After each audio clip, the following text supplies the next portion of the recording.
So good morning, everybody. Firstly, I'd like to apologize for keeping you all waiting. Sorry.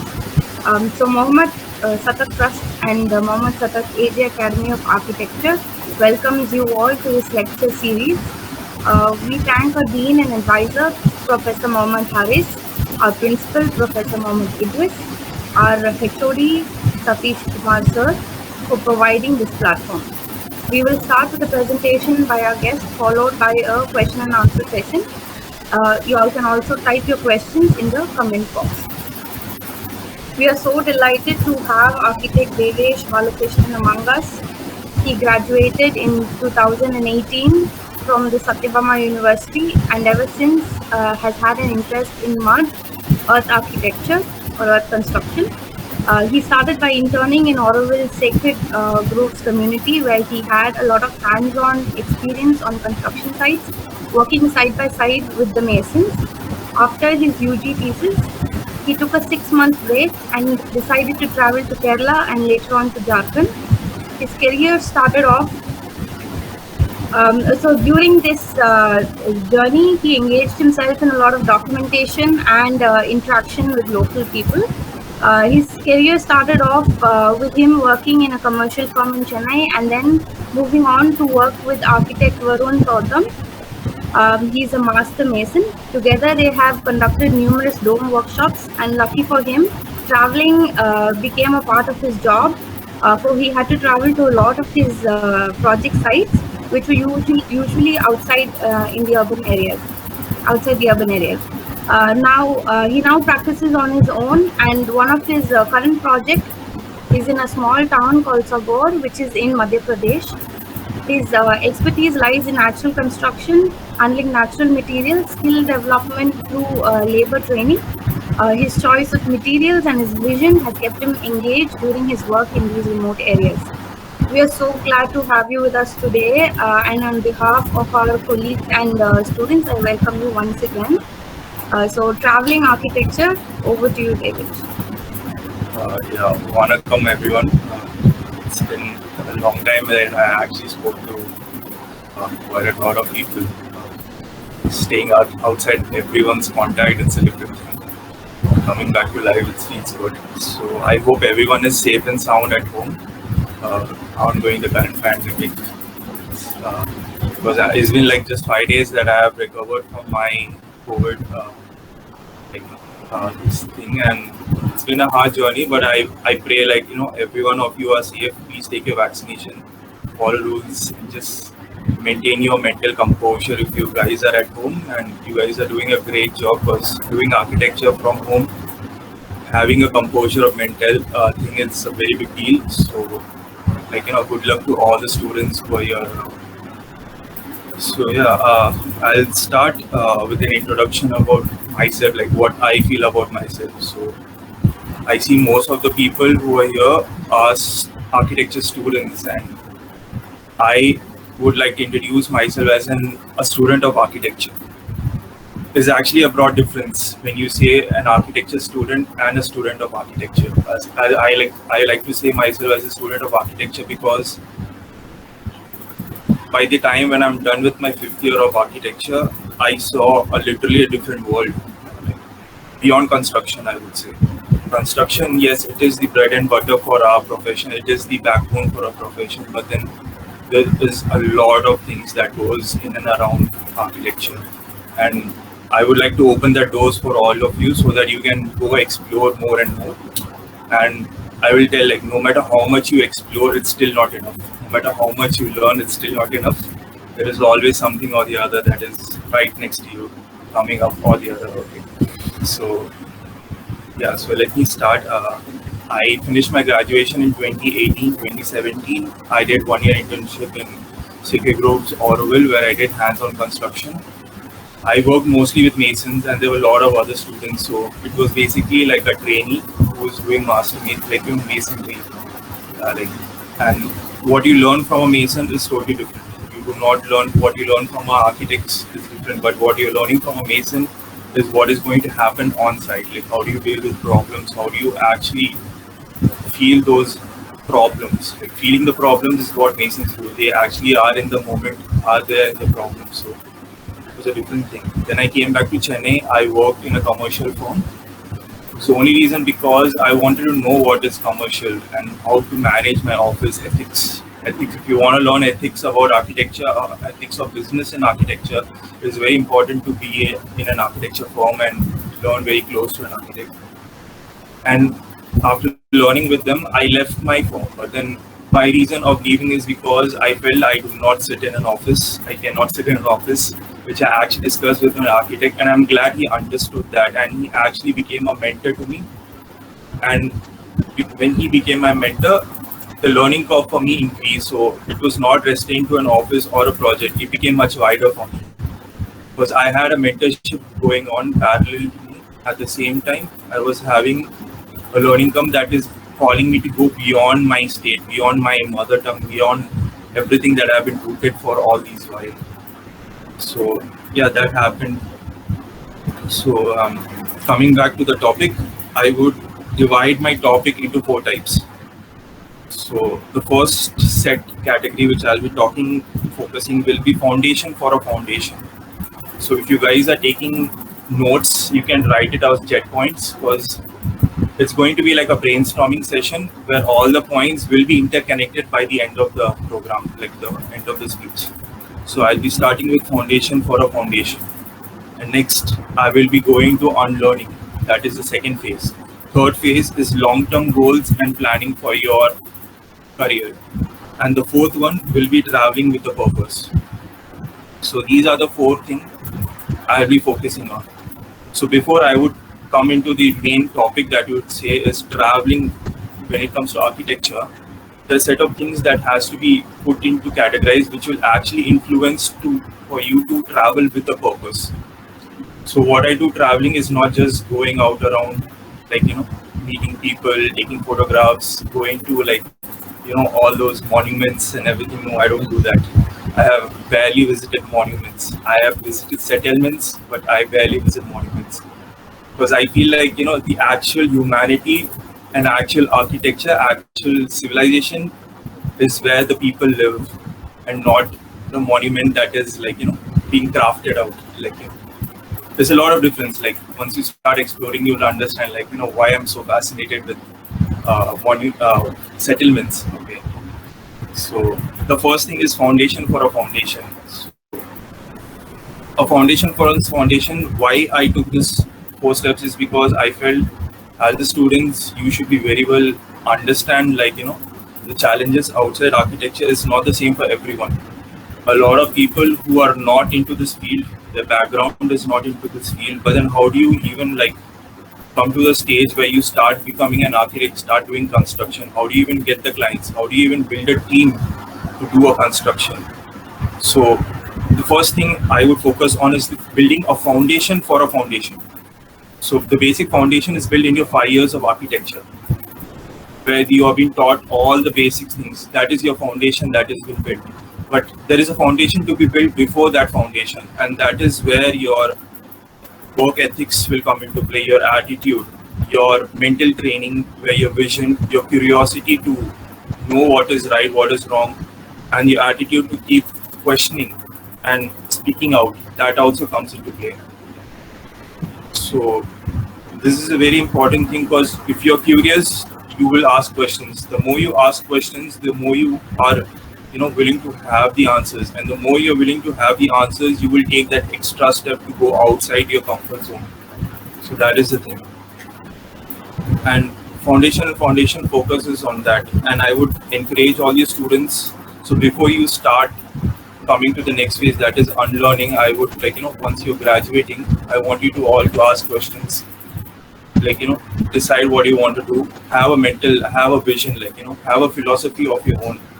A philosophy will actually be the very much of a foundation for whatever you do. You go anywhere, you do commercial architecture, you do experimental architecture, you do natural construction, you do anything. Vision is very important. You need to have your own philosophy for architecture and construction, or to even approach it, or even see what you are actually seeing. It's very much important.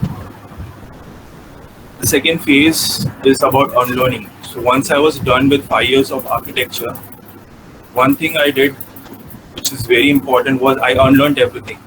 I unlearned, though it is there inside me, one thing I unlearned whatever I learned, so that I can make space for new learnings. You cannot learn with like a full cup of tea. You have to empty it to refill it again empty it to refill it again. So this is the process, and this is a very important process, because whatever I learned from architecture for 5 years, I had to like keep it aside, make myself empty for new space to come, and then I again joined. So unlearning that happened right after my 5th year. Next is long-term goals and planning. So what is long-term goals and planning for architecture? The long-term goals and planning which I'm going to talk about is, imagine yourself in a situation where you do not have a family background, or you do not have parents, or you do not have a parents or family people around you to give you a project, to give you a push start, or you're not in a circle of a builders or anything. So how do you even start? Like, how do you even start a team? Where do you get the contractor? Where do you get the laborers that is necessary for your ideas to implement? So this comes in your long-term thing, and my traveling had started from that long-term planning. Like, I had to long-term plan, like, say, I want to establish myself, I need a team. How do I prepare a team? Where do I get the laborers from? Laborers are very costly down south. Tamil Nadu, Kerala, Karnataka have one of the highest paying laborers. But then you cannot just go and start high. You will not have that much money or budget, once you start out. So that's there. So how do you even start? The long-term planning came into play. And then when it comes to long-term planning, I had my set of interests too. Like, I wanted to do documentation. I wanted to do some research in architecture. I wanted to do construction. And I wanted to explore at the same time. So how do I fulfill all these things? And now coming to the thing, traveling with a purpose. So the whole traveling images which I'm going to share now, the presentation, I will be dividing into 4 different categories. I chosen 4 different places, remote places, where I don't know how many people are aware of it. But these 4 places, I will solve whatever the doubts, whatever the jet points which I have mentioned till now. So here's my presentation.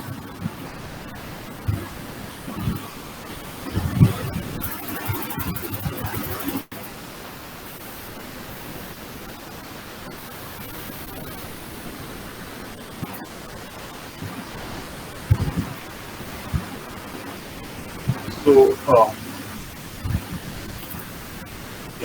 so this is my travel footprint. I mean, I would love to. So this is how I decided. This is done a long time back.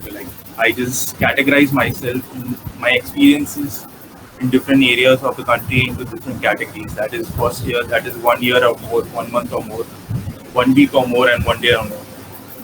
So the time I spent more than a year is in Jamshedpur, Jharkhand. Second is Chennai, and third one is Auroville. And then comes where I've spent more time, more than 1.5 months or more. Okay, so these are the different places you can actually do. So the last one is Sagar in Madhya Pradesh. This is where I was recently during the pandemic.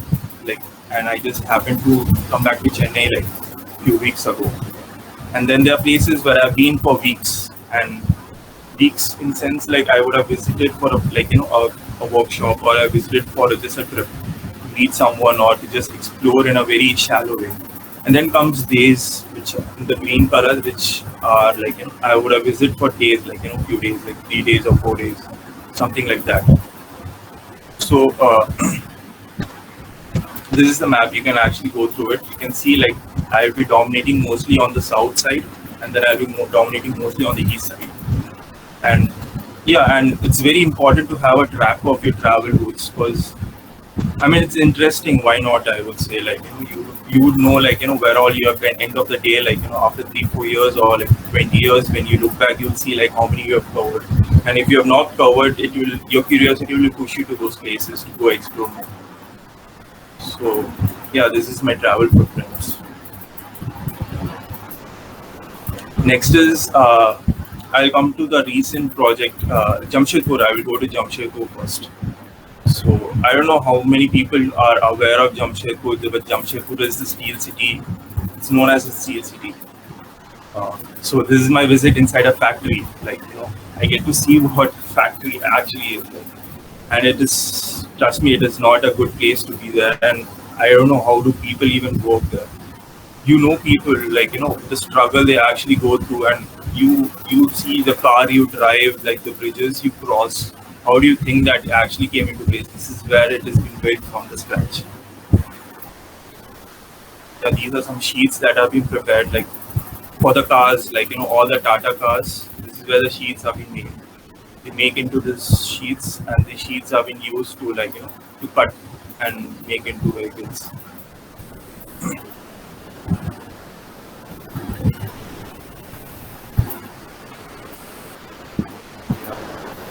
I mean, it's very hot. It's very hot inside. Like, it is not habitable environment, I would say. Yet people still work there. There are laborers who work there, and it's very hot inside. Like, they have to be all the time inside water. Like, they would drench themselves inside water to even exist, to be around this place. You see the small man standing next. That is the maximum you can go towards the steel. But still, people tend to go because that's what the job offers. That's what they works. That's how the system is for them. So you can see, like, the background behind me, the factory where, like, you know, I've been outside the factory also. Uh, these are the sheets manufacturing area.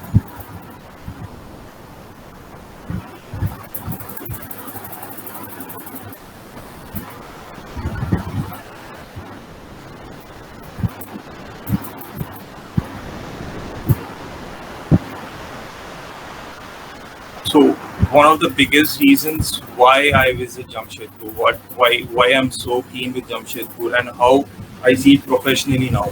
So I don't know how many people of you are aware that there's this thing that in Eastern India they celebrate something called Durga Puja.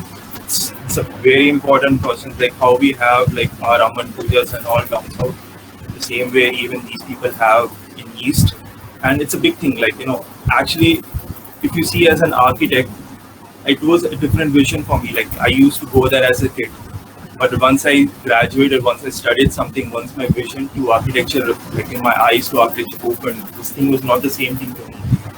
I mean, like, there will be certain days, there will be like a procession for 10 days, okay, and 10 days, every region around, they would collect fund money and they would build such pavilions. These are temporary pavilions where they would actually have a deity inside. But it is not just the deity that they are going around to look. It is also the environment that the small ecosystem they would have created, a theme they would have created, an experience that they would have created, like, you know, and every experience will be different in different places.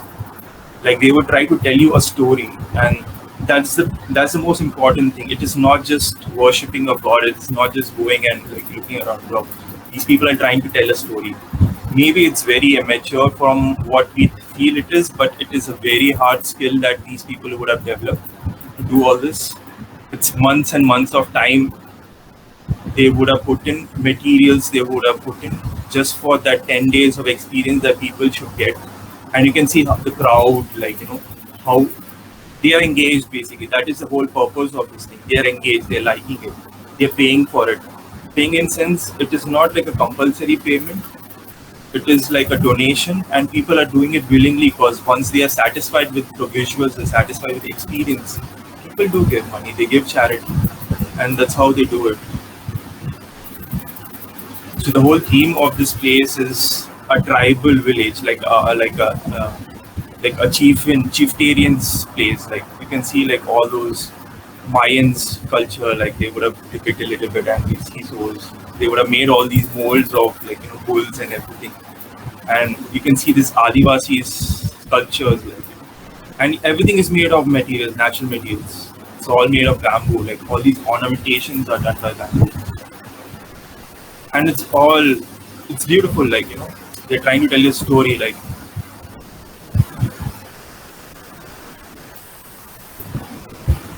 I mean, once you start seeing in an architectural perspective, you will see a lot of things. Like, you'll go into the detailings of it, but there is one more part of architecture that sees the holistic version. That is how engaging the space is.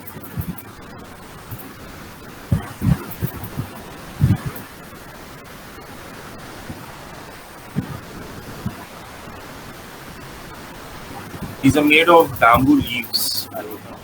Like they actually weave these sculptures. These are very light. I also found, like my curiosity made me go closer and spend more time into this than just walking into it. So these are made of bamboo leaves. Look at the interiors. Like this is the interior of it. You can see that intricate detailings they would have put in, like with just mere bamboo, nothing else.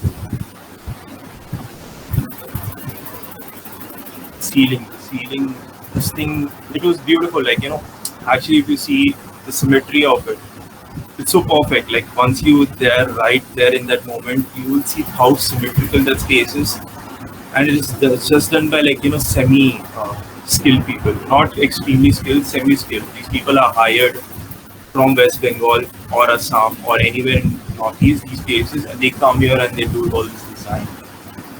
And the best part about most of these designs are that they do it spontaneously. I mean, these are not pre-planned. They do not do any CAD rendering or like nothing like that. They just come there and they just start sketching and they just start bringing out ideas. So this is the deity inside. There's a long history for even the deities they made. Deities are not just they take a mud or clay from anywhere around and they start making this one. There's a ritual behind it. There's a lot of story behind it. So I would encourage all these students to go and start looking at it.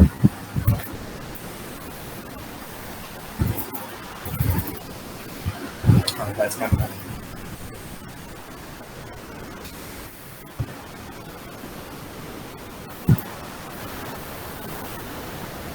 This is the other place, and this is a completely different. And once it's a different kind of an experience. Like it's a pandal, they call it a pandal, and they would have used a different kind of an approach, a different theme than the one you saw before.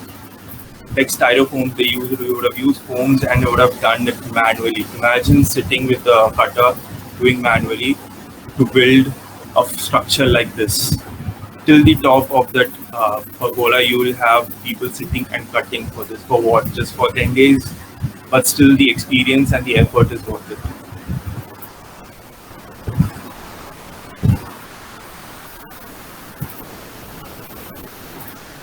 So yeah, this is Pani Puri. One best part about going northeast and having Pani Puri is this view that you get. How temporary is it and how effective it is. Like we all had to come a huge circle around of years just to come and understand this, though this has been going for ages.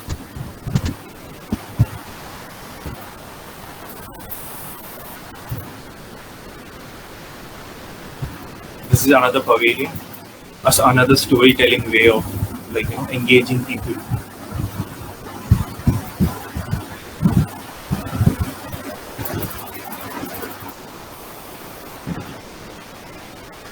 And this is another deity. And the best part about this is once you zoom it, you see the whole deity is made of money actually. I don't know what crazy ideas went into these people. They actually use money to decorate the god. The whole god is made. They use origami as a theme and they actually sculpted a god out of money. I mean, yeah, see. No one knows is that money is true, fake money or real money, but the whole idea of catching attention, the whole idea of gaining popularity, gaining that thing, it's just wonderful. And this is the next pavilion. This is again a bamboo pavilion. Like it looks more like a Japanese style of approach, I would say, but the detailing is totally different than the before one. Yeah.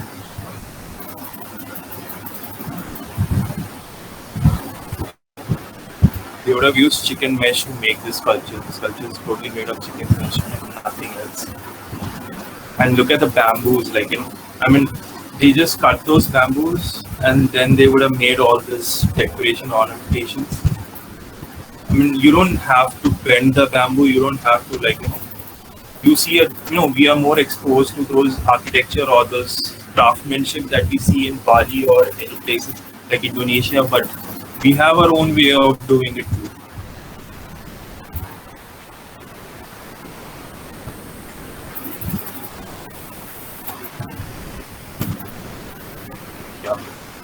just look at.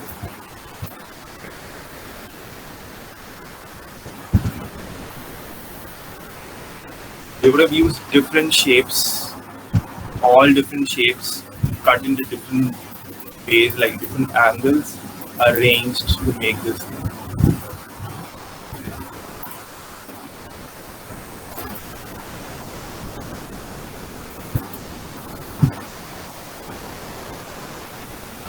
I mean, it's all like half-cut bamboos. They would have made something like the fish gills. And you can imagine the time they would have put in, the effort they would have put in. I mean, how long can they do it for? Like, just imagine, right? Just give it a thought. Give it a, like, an open-minded to all these craftsmen who have involved into this craftsmanship.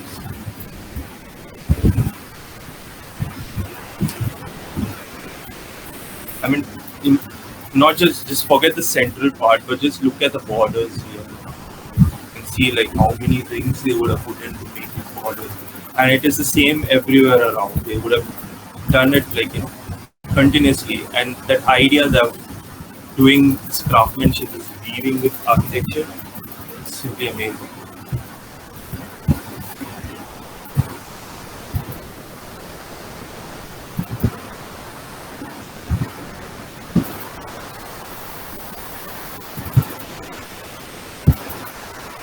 Give it a thought. These bamboos are always growing in circular in shape, but then they would have cut it in oval. How? I mean, I know the answer, but I would like you guys to think like what they would have done to get this shape.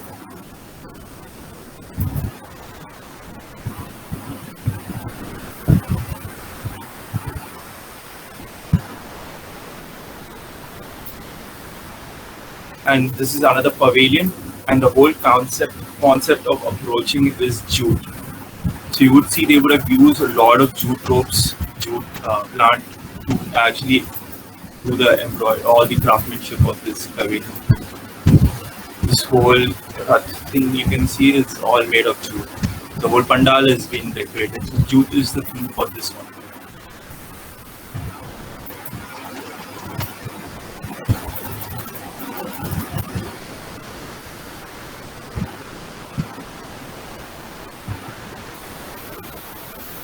I don't think that they would have actually weaved, like there's a machine to weave all this jute, but it is actually a handmade thing.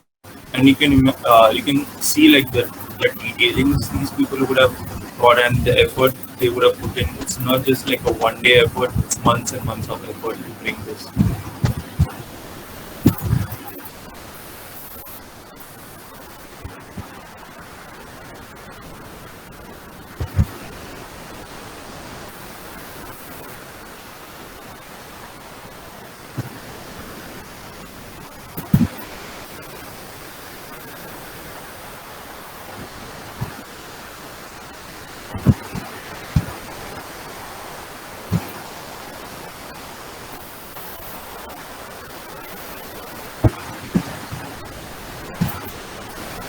Yeah, and this one is about plastic environment.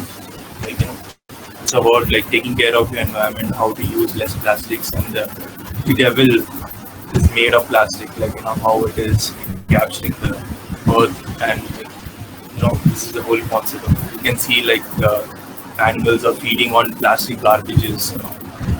I mean, they're trying. It's not just about doing beautiful things. It's about also spreading awareness.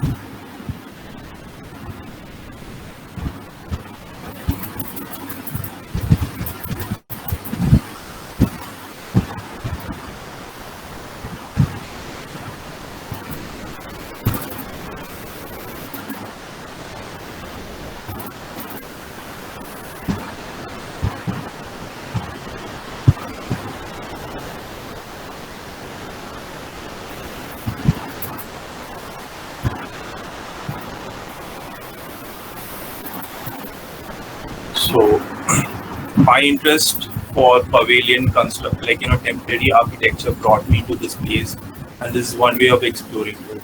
But I'm not just done with that. So I have this habit of wherever I go, any place I visit, I always make sure I visit one rural place. So, and capture whatever that is going on around, like their basics construction masonry. You once just go visit a village, go inside a house, ask permission, be there, and you can see like these needs to be documented because no one knows how long is going to exist. People evolve, like, civilization evolves, and it is not going to be the same. So it's better to document. So I'm doing my part. Like it started with my rurals in second year, and I'm still continuing that. Wherever I go, I document a village or document a house or details of construction. So this thing you can see, this log is basically for breaking grains. So they would actually smash the grain, make it into a powder, or they would add milk, and they would have it's a delicacy for them. So they would have this very, not all houses will have this, but only few houses. Nature is, as in natural construction, nature plays a big role. Like nature is not just about putting greens all around, but it's actually about living in harmony, respecting each other.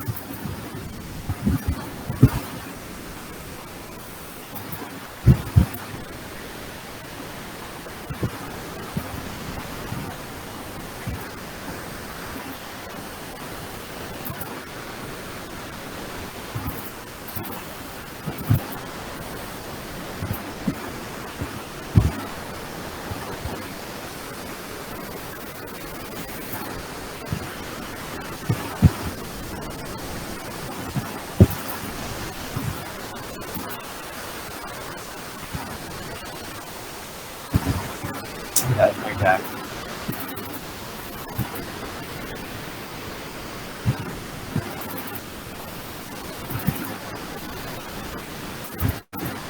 Yeah, you can see this very tiny details where they use it as a garbage, or they would use it as a storage tank, and it's nothing. It's just made of mud. Simple. You will have it in every corner of the houses. You will have one there. You will have one in front of the back door, and you will have in this corner. It's not just like how basic construction in daily life comes with it. The space is where it's like a stone. They would have actually seeped it inside so that we would use it as a place where they would grind something. Like we have Amni Kallu here, but then they would use it on the floor.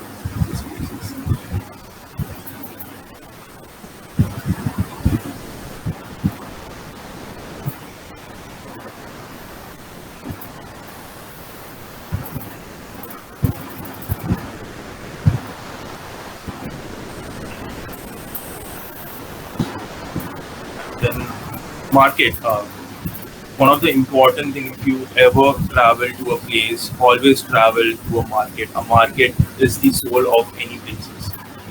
It speaks louder than what you actually think of it, because a market will actually expose you to the whole culture, the whole identity, the whole lifestyle of people, what they think, how they are going through, what is happening, the availability of materials, everything is only known once you visit a market. The essence of a place is only in the market. So make sure wherever you're traveling, travel to a market, to a local market, and go and see what is going on. So this is an image of a guy who's selling herbs. So you can see like he travels from a very long distance, bringing all these herbs and everything for treatment. I mean, not all the places we have doctors. For example, in Chennai, in Tamil Nadu, we have like one doctor for every 500 patients. But when you go to all these places, it's not. So their Ayurveda is a very basic thing there, and it's a very grounded thing.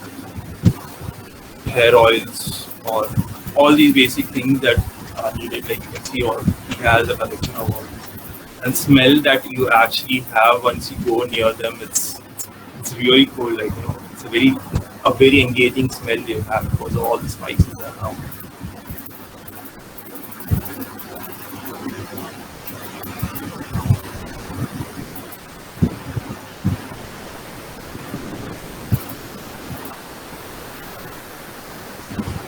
Tibet market, this thing called Tibet market. Like Tibetans travel all the way to all the regions which have extreme cold weather in a country, and they would set up these stalls where they would sell handmade, their own made, like Tibetan sweaters.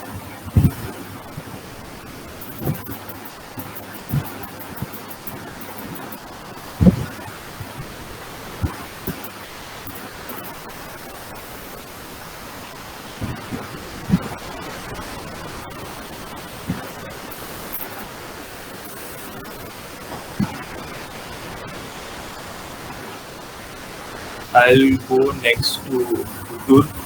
This place, Puttur, it is in borders of Karnataka and Maharashtra. So this is where we actually did a workshop, and this is for the skill basically.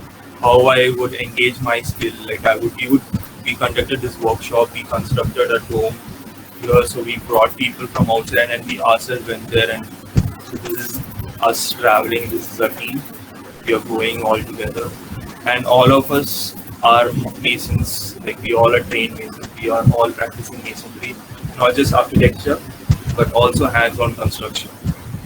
So this is a team. So this is this place called Hunarshala, and in Hunarshala is a place where they actually train uh, like uneducated people, like who are not literate, do not have exposure to education. Those kids, they are trained to become masons, plumbers, electricians, and this is a place where they are learning from internet. So all these, you will see these basic things are done by these kids by Google search and YouTube videos. They just get, they are like, donation is being made for them for all these tools, and it's all about that. So you saw the chair that was meant by these two guys. And yeah, this is the masonry section of the videos. Why I visited this place is because they invite architects, they invite civil engineers, they invite builders so that we can hire them.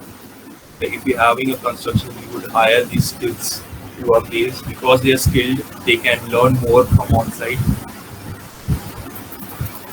And the more they learn, the more exposure they get, and they become an asset for a team of architects. For architects, we need someone who can bring out ideas like jalis. We would put it in CAD or we just say it in Word, but who's going to make it? Are these are these people who are going to make it?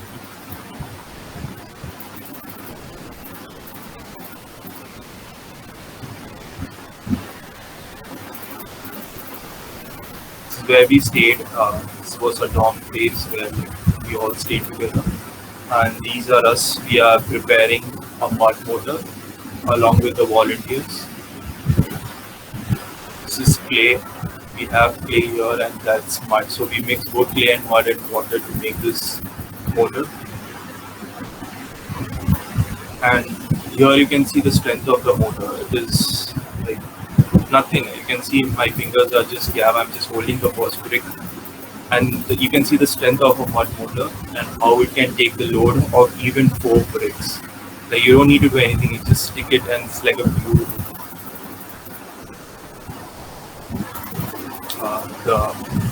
Started the dome and my team, we were working. So we were not just doing masonry, we were actually working on CAD, like softwares also. So we'll come back, we'll work here and we'll again go up, we'll guide these people.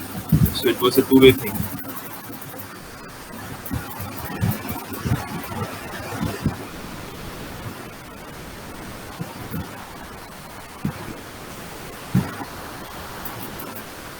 So we used to walk like almost 3 kilometers every day, like from the dorm to the place where we're doing this construction. And it's a beautiful walk all the way. Some sketches, like go anywhere and start sketching.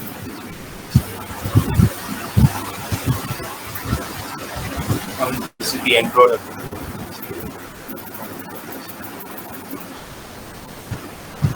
Yeah, again, like wherever we go, we take some time to document the village around.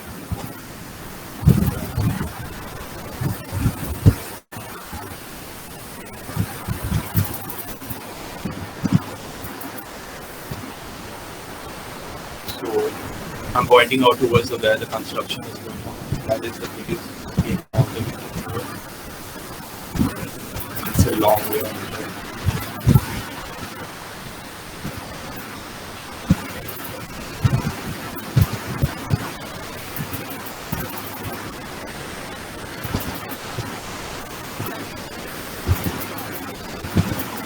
Sketches.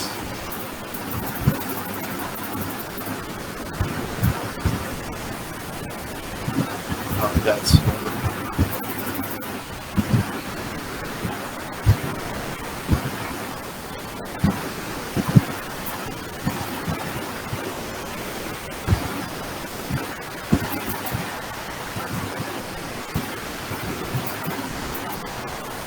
In workshops, I would encourage people to go for workshops, not just about skill, but also to explore new places, meet new people.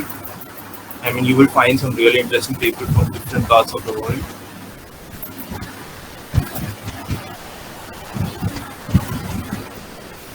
And this is the end product, like how the space looks once it goes over.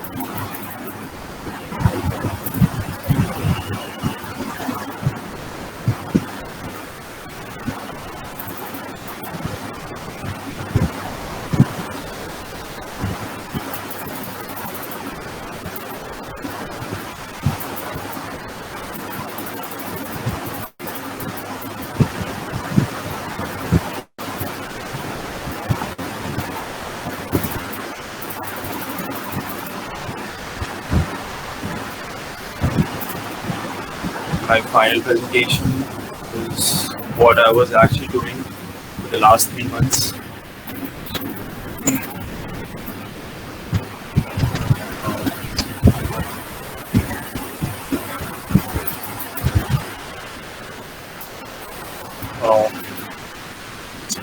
Am I visible now? Alisha? Yes, but Yeah, so presentation தெரியல photos தெரியல. photos there. No, okay. No, do we have time or should I there's one more please? No problem. It's our last. It's the last project you'll be presenting, so we'll finish up after that. Okay.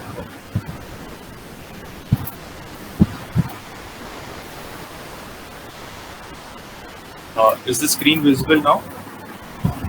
Yes, it is. Yeah. So this place, it's basically we are building a farmhouse in this place, and everything was done from the scratch. Like there was no materials available. Everything was procured from the soil test to foundation. Every single material has been got from the scratch. So this is me, we are doing a sample test with Adobe bricks.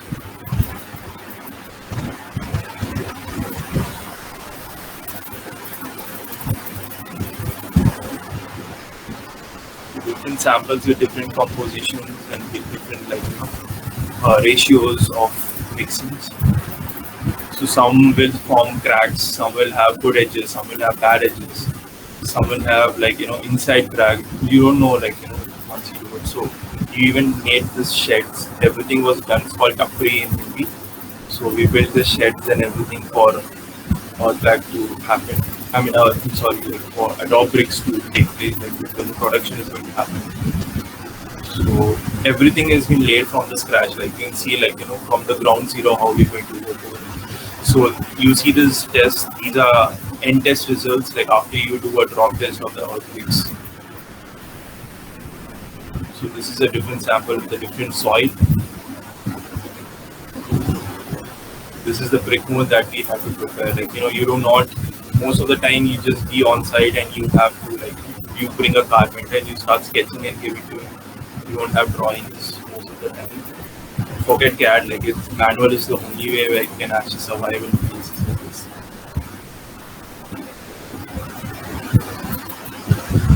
Now you can see this kind of mistakes you will do. You will learn, and you cannot just go tell that to a mason unless you do it and show it. Even though the brick looks beautiful from top, but then these kind of mistakes cannot be accepted. So it's just about doing. The more you do it, the more you learn all this and how to eliminate all these mistakes.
So these are some pictures of the site where I was working. It's barren land, barren, forest area.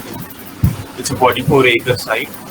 This is the shed where we actually have all the materials collected, and you see like how we had to start from. This place is it's beautiful, but it's way away from civilization. The nearest village is like the 3 kilometer from here that you have to come downhill from this whole place. So once you come into this workspace, there's no going back till the end of the day. You have a jeep that will come and pick you. So you see this machine, this is the line chucking machine. So even this machine was built from scratch. We did not buy it, we actually built it. So that's my workspace and my kitchen space where I actually eat, food, take rest, work with my laptop if I'm taking my laptop.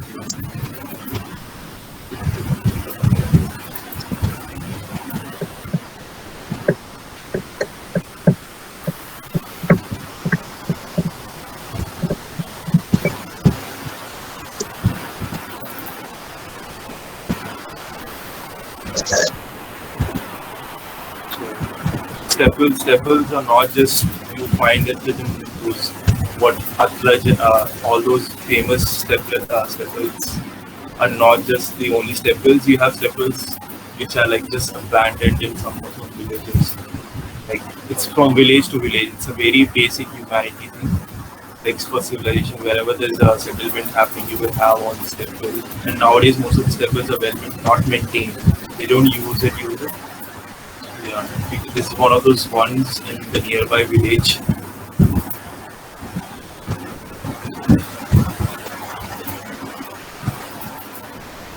There used to be a Shivan shrine here, like you can have a Shivan. But then they had to take it out because people started they started coming inside, they started eating, they started playing gambles and all this was going on. So they had to remove the TV.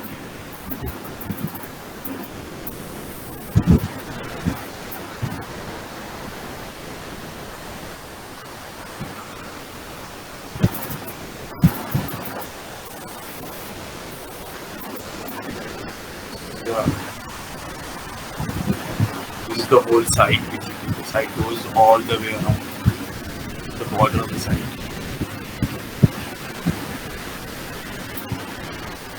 I'll show you the earth bag construction that is going on. This is an experimental earth bag construction that was started by the client, not ended by the client because he had no clue how to finish it or to take it ahead. So we had to do it on site. Like everything had to be done spontaneously, like all the errors that he had made. So and the laborers you can see here, they are not trained laborers. I was talking about the team in the initial. We do not just go and hire any laborers. These laborers they charge around 150 per day. 150 per day is very cheap. If you come to the Chennai areas and all, they will cost you around 800 to 1000 per day. And imagine where is 150 and where is 1000. And even though they're charging 150, they are not construction laborers. So I had to train them from the scratch. These guys are all young people below the age of 30, and they had to be trained from the scratch. Everything has to be taught to them, guided to them, to become whatever they are. So if I'm hiring them and taking to other places, I'm not just, they are now they are semi-skilled, I would say, after 3 months. And even the value increases for them. They would not be charging 150 from now on. They will at least charge 200, which is actually good for their lifestyle to go ahead. So this is the earth bag.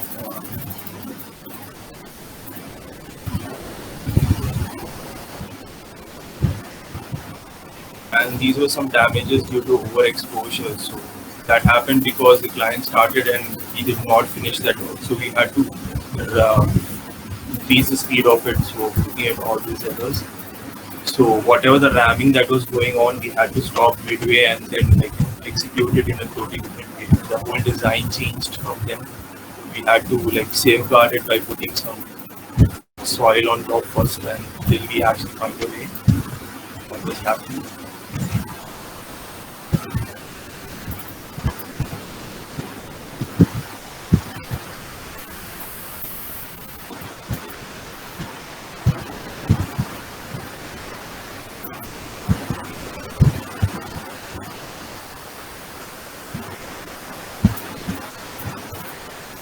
then we started covering up with mesh, and then we would actually like start plastering over it. Pop plasters, even that has to be like, you had to teach them, like, you just don't go start doing all. We see Bob as a very simple method, but it is actually not. There's very lot of many corrections that needs to be done before we start. These are sample testing for Flexseed, this Flexseed pad that is available on site, and we don't know can we use it on construction or not. So we had to like smash it and start making these fibers, make it into fibers, dry it because it has a lot of sucrose content in it. So we will have to dry it, make sure there's no smell in it, because if you have smell, the termites will come for it. It smells like a sugar cane, the termites will come for it. So we have to dry it, we have to do this simple treatment, and everything is done on site. It's just dry. That's,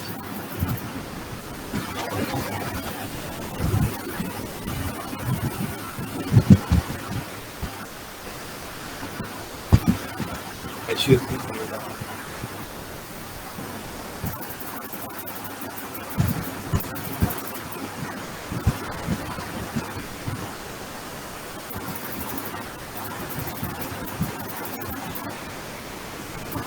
Pop plastering, and it was a solid pop plaster once we had the soil had a really good strength quality, and we were getting some really amazing results by the end of the day when we started popping.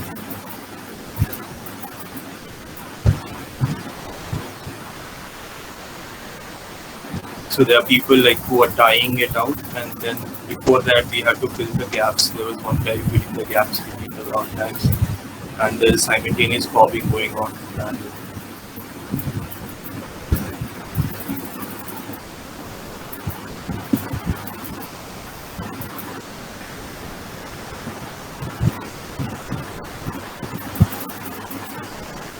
so one of the challenges of this was because it is red soil. Red soil attracts a lot of rodents and scorpions. So it was, the rain was not only a problem for us, but then other than that, we started having all these problems. So we had to find a solution, like on-site solution. So this is how we started doing. We started laying all this, clearing the ground, and you'll see step by step. We started laying stones. So this is called the elephant's foot. So we started making it like look like an elephant's foot. So this is a rain protection, so that the rain does not hit the weakest point of the building. That is where the ground part is the weakest part. So we had to put an elephant's foot around the building so that you are aware of this.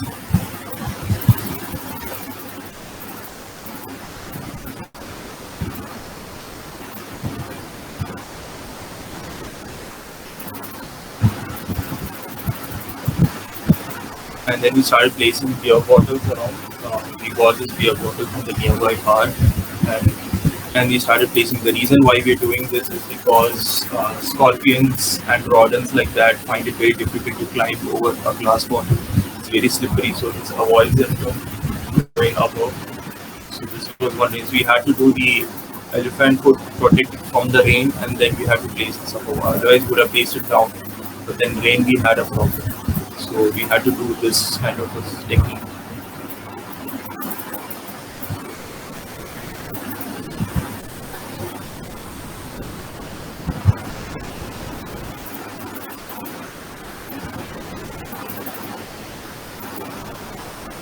So this whole method will be continued all around the whole around just to protect this thing. So this photo was taken a day before I left from MP. So this is what I have documented now. So I will update you later if you are looking. I can show you the pictures of what is the current scenario. So I'll be getting the images later. And this was the initial idea, like how we sketched it out. The client just wanted the earth back till the top, but he just started and he didn't know what to do. So we had to sit and sketch like this. Like I had a sketch pad, so I managed to do it. All these basic sketches and start getting into beautiful stuff. This was the reference, this is how it came out.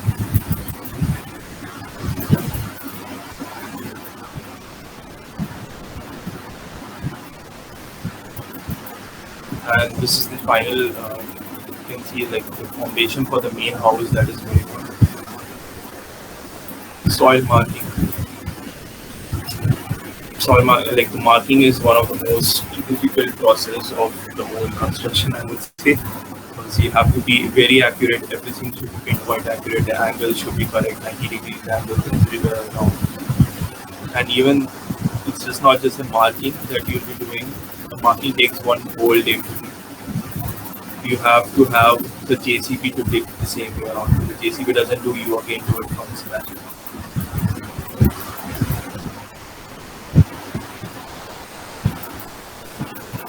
Puja going on. Yeah, and the JCB came and spoiled everything. We cannot blame him. This was tend to happen anyways because the soil was not a great soil. It's a very it's not a solid soil, I would say. It's a farming land where they wanted to build a house, so we had to compromise. So we let that JCB happen. You can't see any marking now. So was whatever did we had to do the foundation, and then we have to do the marking again. So it was very reference. So it is all these challenges will happen on site, and you have to adapt to it. That's all I would say. So this was how we ended up with JCB.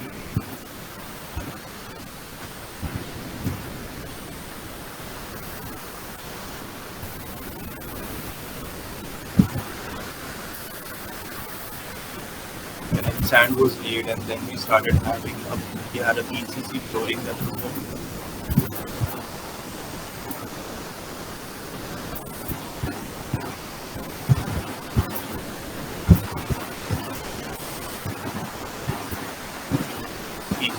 After laying the PC, we started with the foundation here, and you can see like it's lime and double foundation, and everything is from the except the lime that we got. Even the stones were procured from the site itself. So I'll show you how the stones came.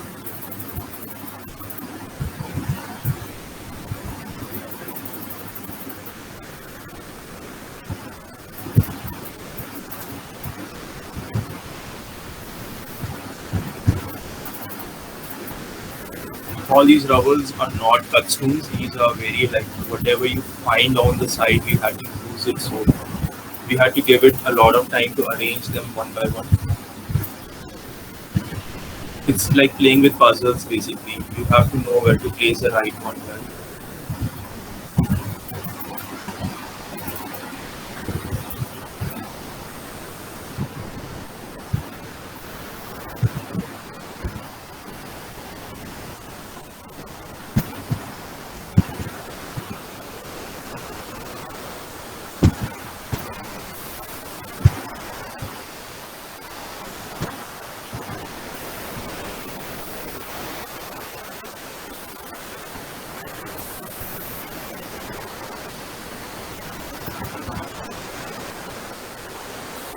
Was the end result.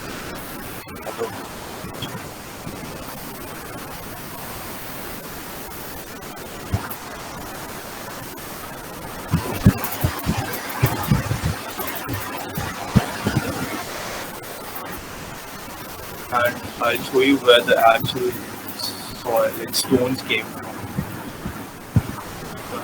This is where we got these stones were actually taken from the mountain itself. At a nearby hill, and you see that blue color thing shed, that is where the construction is going on.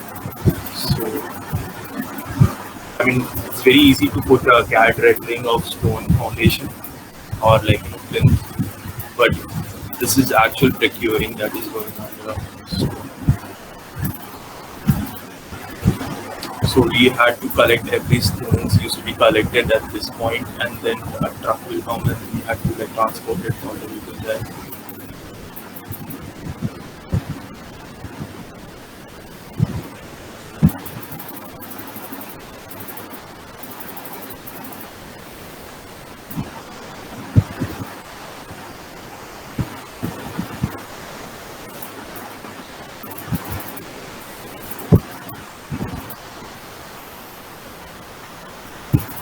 And this is the shed inside. So everything has to be trained. These people are not skilled laborers, so we had to teach them.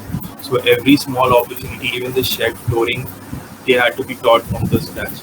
And they're actually doing a pretty good job because if you guide them properly, they will actually. So every labor is an empty vessel. You need it's all about you, how you're going to fill them with. So these guys, they are literally has nothing to do. They have no background. They're just farmers, but they want to learn construction and go into the construction field to earn more money. So they are from the nearby villages, and everything was taught to them, and they are actually learning very because you can see from the end product itself. Like they understanding how flooring arrangement is happening. Like they understand levels. Like so doing just laying flooring is not just you have to understand all of things in this. It's basic thing itself.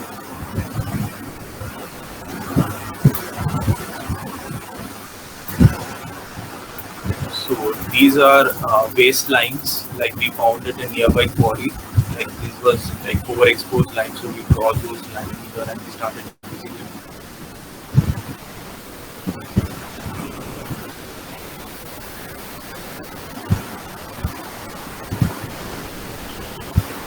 Yeah, this is what has been happening. So no, not everything is just out of the box. You have to do it literally from the scratch. You can see the stone was procured from the scratch.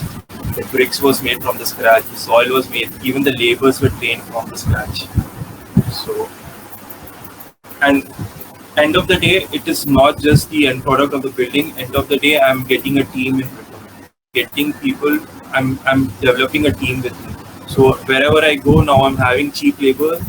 The laborers who are trained by me, they're going to work cheap for me. So I don't have a team, but I developed a team. I don't have the skill, so I developed the skill. I don't have the exposure, so I went for the exposure. I went for my own documentary. So you do not start a firm like that. You don't just get the first project just out of the blue. Sometimes you have to build that first project, make that opportunity. So this is how it is. And I would say I'm in a process. I'm not in the end product.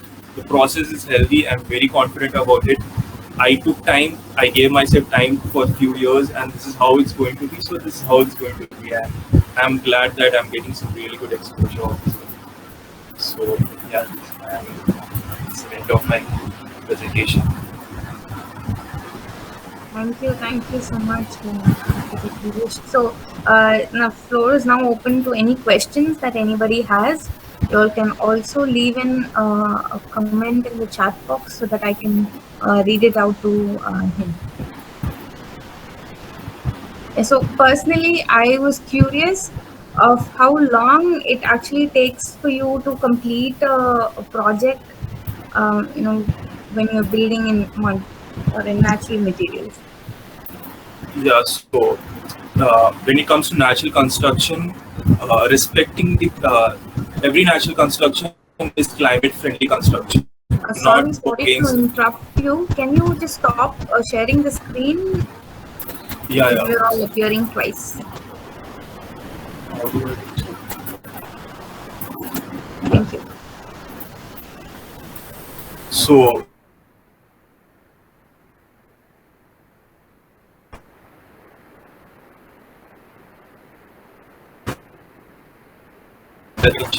the opportunity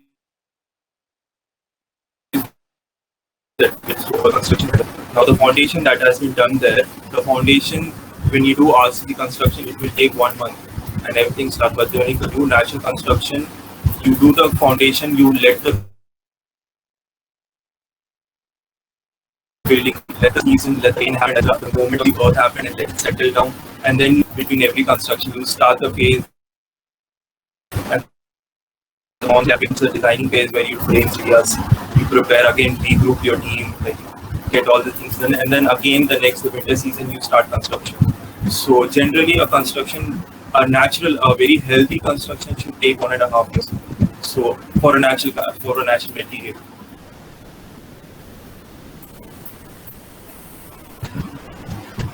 Thank you. So we have one question from architect Adire. What made you to travel for that 6 months? Yeah, so what made me travel was I had a long-term goal planning in my head. I wanted a team. I wanted to explore. So I approached a friend of mine. She is like 4 years elder to me. So she was doing a project. She's an architect too. but then she needed an expertise of materials to go there and start the project. To start, give the starting for the starting, basically building a foundation for a foundation. So that is where I came into place. I was like, I've never been to MP, so I'll go there, chill, it's okay. I was like, just take care of my food and travel. And if you're taking care of food and travel, I don't mind traveling all the way there. So, and I just left, I just went there. I knew what I wanted to procure when I'm coming back from there. It is not just experience, it was also a team, it was also clients, it was also exposure, because I was doing this kind of construction in that place. There were reporters who were coming there, journalists who were taking photos and publishing in the local newspapers. All these things happen. It is not just a house being built. It is it's an awareness that has been surrounding around that. So I was very much aware of all these processes. So when I went there and things started happening, dots started connecting to me.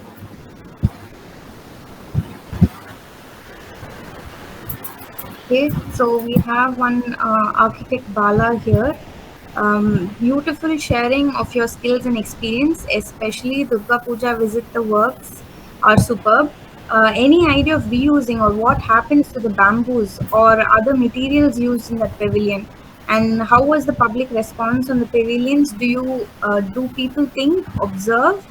Any observation of yours on that?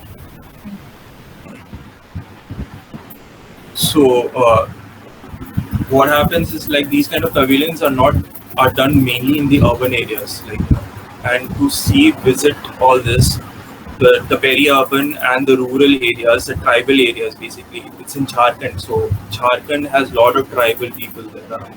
So they all come from the mountains around to visit, to take their day out for these kind of occasions. And this project is not just a one night thing or one morning thing where people come gather. It happens 24/7, I would say. People will still visit the temple pandals at 3 a.m. in the night.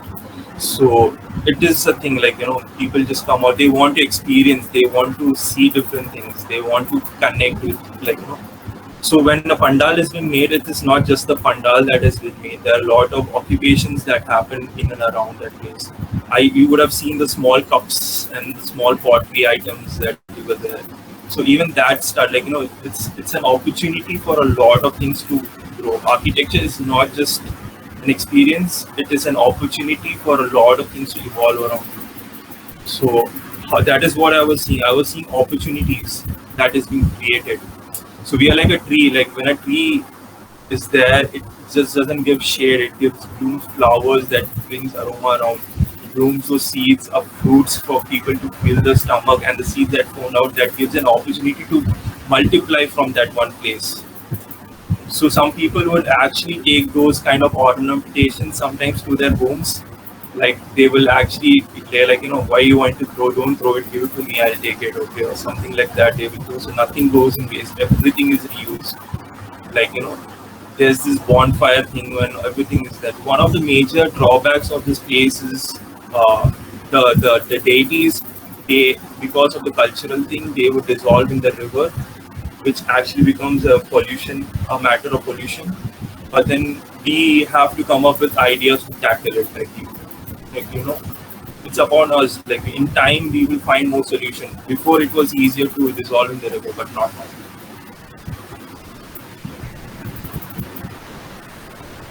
Anybody wants to ask any other question? So I wanted to know, what about the maintenance of the buildings after they built? Natural construction. Yes. Yeah. So when I personally approach a construction, I would give I will give them a different timelines. Okay, there's something called seasonal maintenance. There's something called yearly or occasion maintenance, and there's something called I do not want to maintain at all. I just want to have a permanent house. For example, seasonal maintenance comes with very low quality. You can go for any materials, any natural materials, low maintenance. Because seasonal material, any mud construction you see in any house, there will be some cracks, there will be some gaps, and the ladies in the house or gents, kids, they will maintain themselves. It's very maintain. It's very like for the people who live in the house, they know how to take care of the house. So that is one way. And there are people, for example, they want clients who wants to build like guest house. So they will visit very occasionally. So they do not want to maintain it. So we will give them a material scheme or a palette based on that. Like you're going to visit like once or twice in a month. So you are not going to take care of your house. So your house should be like a more solid. So we will say like constant construction is not your type. So we just tell blandly like some people. So you see, rich people are coming back to poor construction, but then poor people are not able to get rich construction. So it is us to blur that line of materials. I would say blur the line, explore both good materials, bad materials, and give rich construction, rich architecture to poor people. I would say because rich people are aware now, they're coming back to the same old methods of construction. I mean, it's coming a circle, but why should the poor go all the way around and then come around? We can just stop them halfway and give them quality construction, like quality architecture with the mud itself. So it's we have to play our role at that point. Any other questions from anybody? Hello, sir. Yeah. It was a nice presentation, and it just makes me realize that we have a lot to travel, and even in the student days, we lose to observe a lot of things. We think that we don't have much of opportunity to. So my basic question is, what do you think, and that why we haven't adopted this practical approach more efficiently in the student days, our student days? Yes. So this answers the first 4 points which I actually mentioned before. Foundation for a foundation. So that is done during your 5 years of architecture. That is developing that attitude for construction, develop the attitude for that whole course itself. There was a time we used to compare architecture with doctors, okay, like medicine. Medicine takes as equal time as construction. And medicine do not hurry the process. Medicine people do not hurry the process. They will take time. Even though they would have graduated, they will work in some clinic, they will do all those, they will travel to other places, they will give free treatment to people, they will do all that things, and then they come into, they will again study, they will again become a surgeon, okay, and then they start doing whatever they have to do. But why do we want to find the short way around? We can do the same thing, we have to do the same thing. Any construction is like that. And yes, I said right before, foundation for a foundation is very important. Have a vision for yourself. Start asking questions.